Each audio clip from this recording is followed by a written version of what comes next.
Salutare tuturor, numele meu este Elian și astăzi am revenit în piața Amzei alături de aproximativ 20 de voluntari pentru episodul aniversar numărul 10 din Oraș Curat. Așa că să trecem la treabă. Am început ziua cu întâmpinarea voluntarilor, urmată de un mic tutorial și o tură prin piața Amzei pentru că am vrut să vedem mai bine obiectivele pe care urma să le curățăm.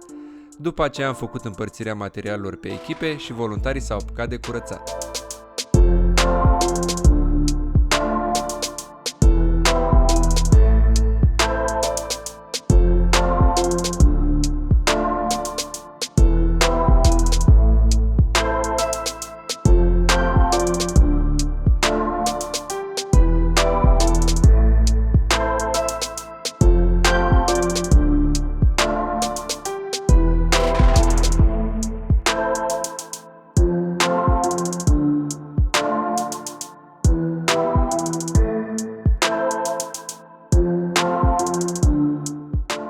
Și iată și o mică parte din treaba extraordinară făcută de voluntari.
Gata și pe ziua de astăzi, declar acțiunea curățeniei în piața Amzei un adevărat succes.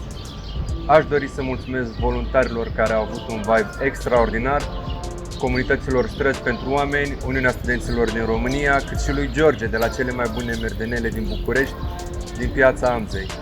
Dacă nu ați fost până acum acolo, trebuie neapărat să mergeți.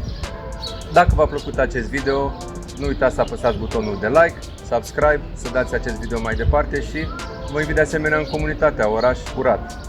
Grupul de Facebook va fi în descriere. Până data viitoare, spor la treabă!